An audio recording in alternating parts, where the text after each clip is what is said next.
Audience, welcome to Viewpoint from Overseas. I'm your host Faraz Darwish. We are again in a nice backyard, nice and sunny in somewhere in Silicon Valley.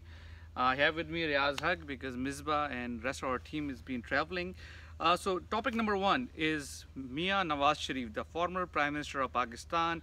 His party is still in power, but he is now holding huge rally. Basically, he is going from Islamabad to his hometown in Punjab.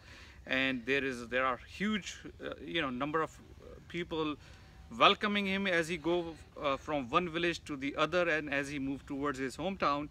So we'll see. I mean, is he showing the public strength? Is he showing his power? That how popular he is in Pakistan? I mean, what is the significance of this entire rally that he's been leading? And then we'll discuss. It's been 70 years since Pakistan and India, they both have gotten their independence from Great Britain.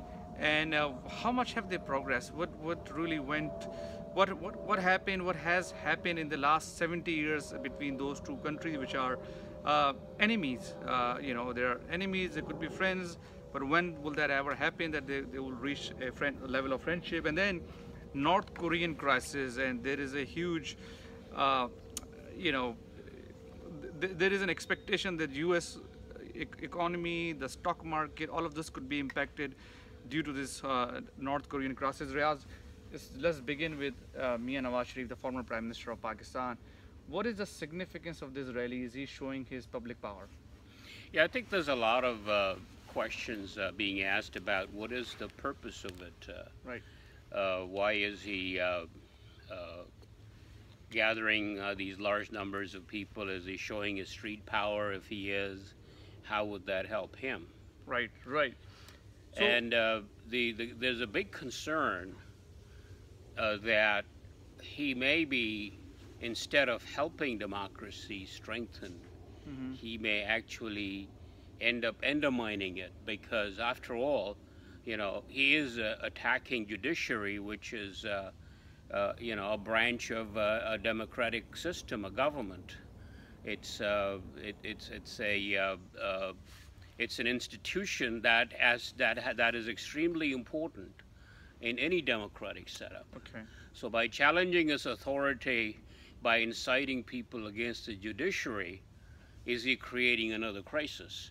So that is the question that is being asked. Right. So the narrative from his party is, we respected the verdict from judiciary. We respect judiciary. We are not saying anything against judiciary. Hence, people of Pakistan, what they are saying, people of Pakistan have not accepted the decision, and this is why they are on the street welcoming us.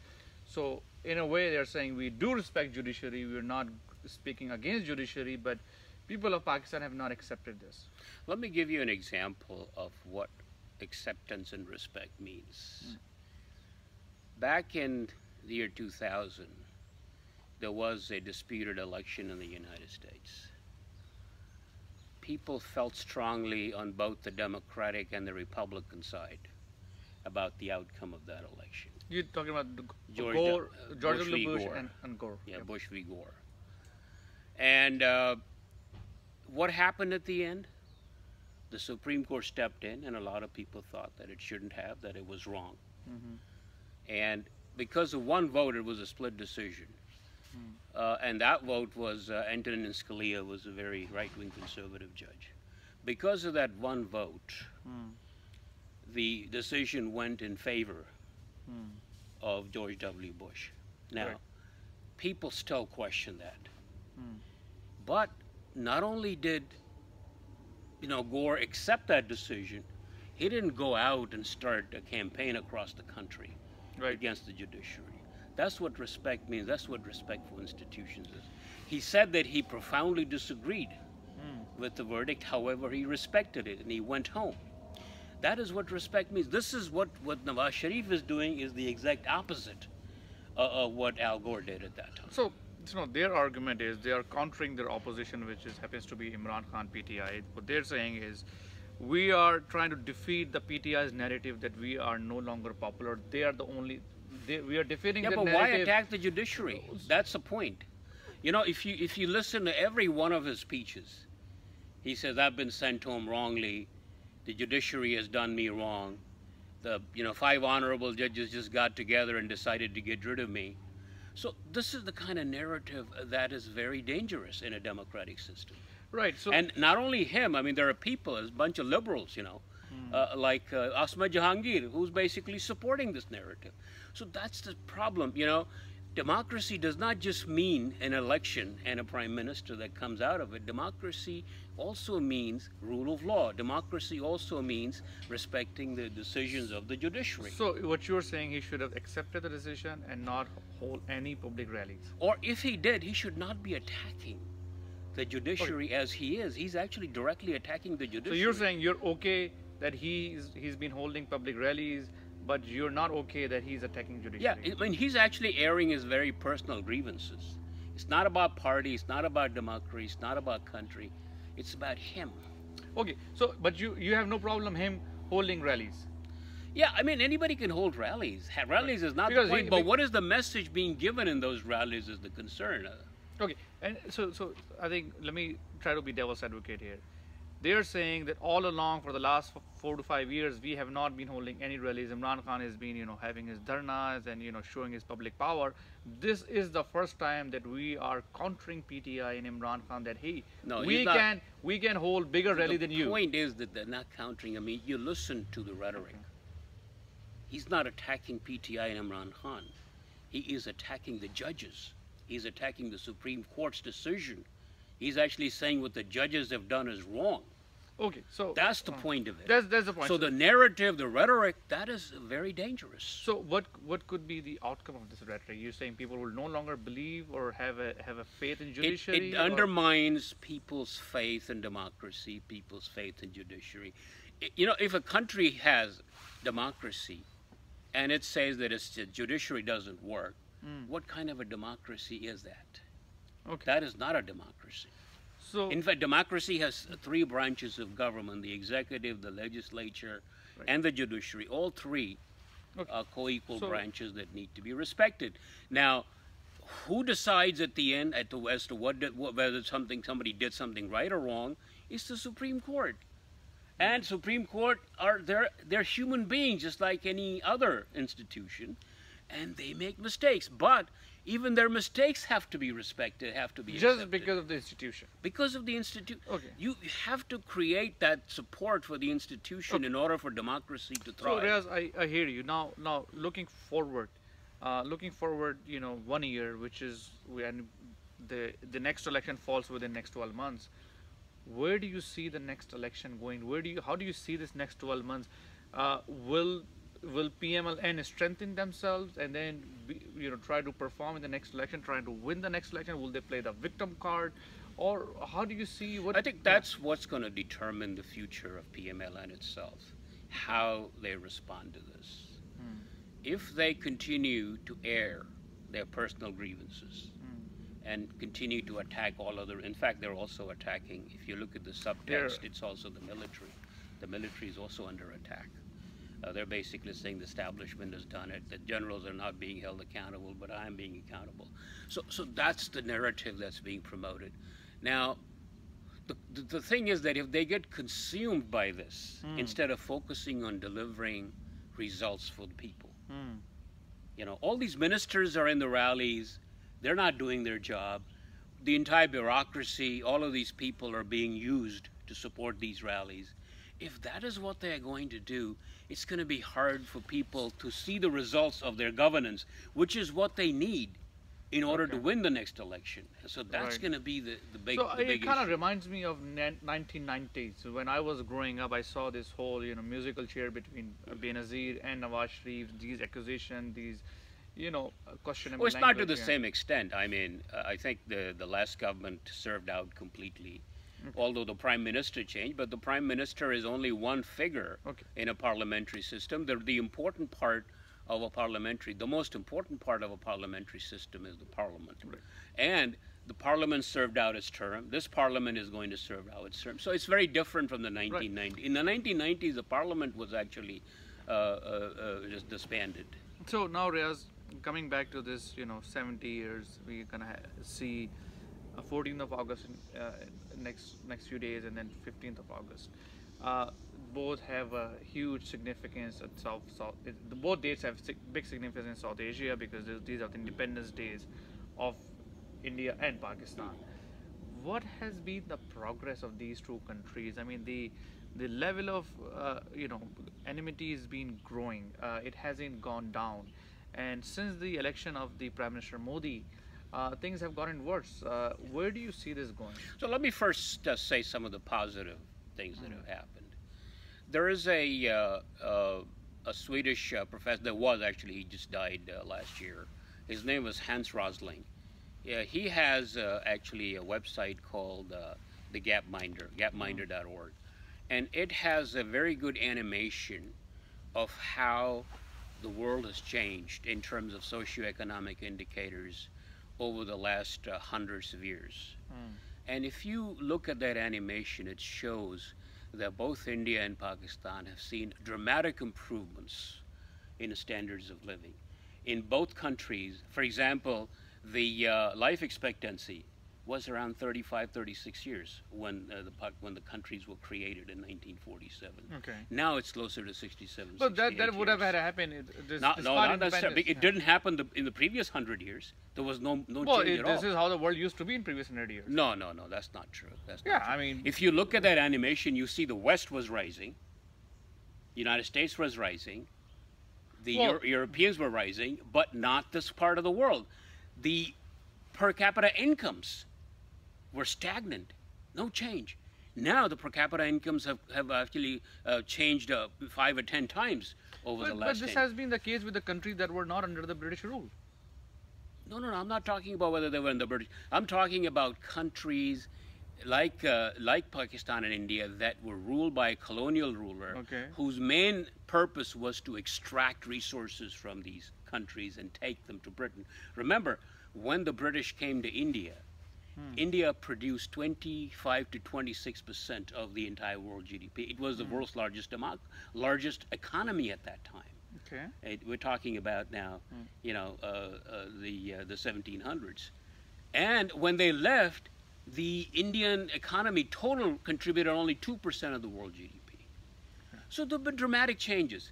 And that was part of it, actually a significant part of it was because they actually not only did not build industry, they actually destroyed whatever industry existed, and they took all the raw materials to Britain to process it there. And so Britain prospered at the expense of its colonies. This is what I guess Shashi Tharoor has been saying. Yeah, he's been saying that, and actually there's a lot of documentation of this. So that's one thing. Now, let's come to the negatives. In Pakistan, you know the struggles we're going through. We just talked about the institution building. That is still a problem. The institutions are evolving, but there's still a lot of struggle going on between them. So they have, some ways to go. In India, the biggest problem has been the extreme right-wing shift with the rise of the BJP and Prime Minister Narendra Modi. There's an article, very interesting article today in New York Times by Pankaj Mishra. It's titled India at 70. And it talks about how this has been such a letdown for India. I mean, India started with these great hopes for a secular democracy, where all people of different kinds of religions and different ethnicities lived, together harmoniously. It has not happened. In fact, today, if you look at India, he says lynchings are going on. There are people being attacked and killed simply because of who they are.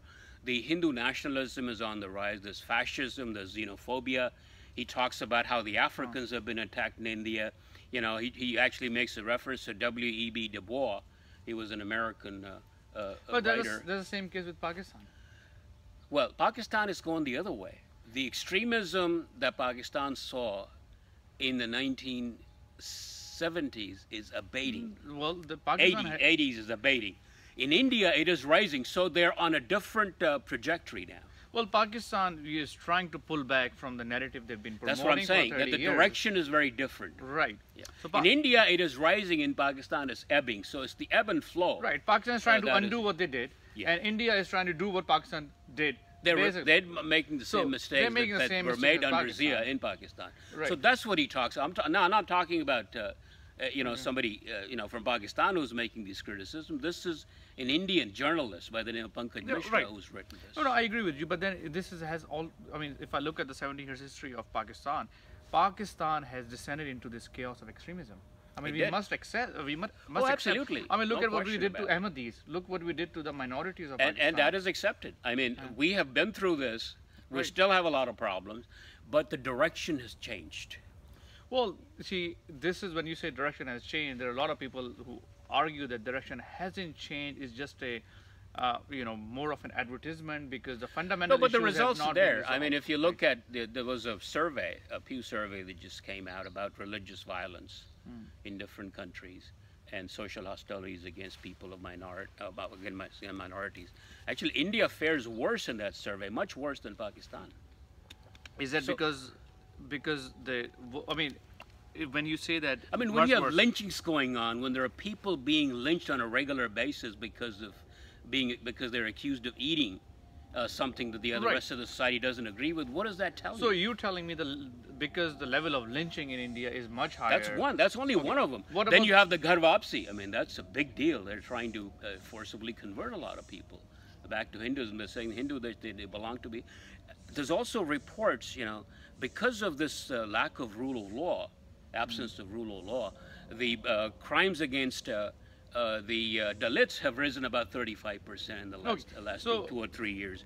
It's the same with women. The crimes against women are rising in India. So what you're saying? What I'm saying is that there is an extremist angle to what is happening in India that could be very damaging to India. To India, and then what other negative you want to highlight between those two countries? You highlighted the extremism narrative, which is now being promoted in India. What about the negatives in Pakistan?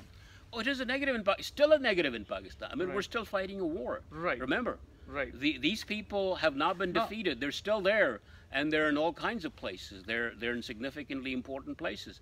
But the point that I'm making is that there is a recognition of the problem, and then they're trying to do something about it. In India, the government is actually, instead of stemming these problems, they're actually promoting some of these. If you listen to the government ministers talking about, about Muslims, about Pakistan, you see that they're actually whipping up this anger. Now, when you compare these two countries in the last 70 years, India has progressed in terms of democracy.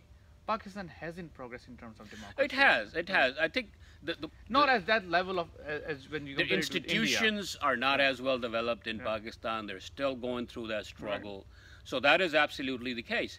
But in India, the institutions have produced a government that is very damaging to India. I mean, look at Narendra Modi. Democracy is not delivering good results in India. Understand? I mean, no doubt. But look at democracy by itself, is not the panacea. It's what democracy gives you that is important, not just the fact that you have democracy. So in the last 70 years, let me ask you this very straight question. In the last 70 years, has India done better or has Pakistan done better? I think they've both done well in economic terms. They've both improved significantly. Okay. But what has not happened is that their standards of living are still relatively low compared to, other countries. Like, look at East Asia, how rapidly that has developed. Look at our indicators, socioeconomic indicators, are closer to that of sub-Saharan Africa than they are to other countries in Asia. So a few weeks ago, I did a show on level of education, the school-going kids, and I think you saw that show. The education hasn't progressed much in Pakistan. That's a problem, yes, absolutely. The percentage, I mean, the number of kids not going to school in India is definitely higher, but the percentage of kids going to school, India versus Pakistan is far behind. India has absolutely done a better job in terms of both enrollment and literacy than Pakistan has. And part of the problem, I think just saying that they're not spending enough is not the issue. To me, the bigger issue is that in Pakistan, the education spending has gone up a lot. It's quadrupled in the last, since 2010. It's been increasing at a rate of about 17.5% a year, compounded. But the results aren't there. The literacy is stagnant. It's not changed. And it's because of the school corruption and all that stuff. And and the enrollment rate has not budged. It's because a lot of the money is going to pay for ghost schools and ghost teachers who are basically part of the patronage system. Right. Patronage is what? You know, they hire people.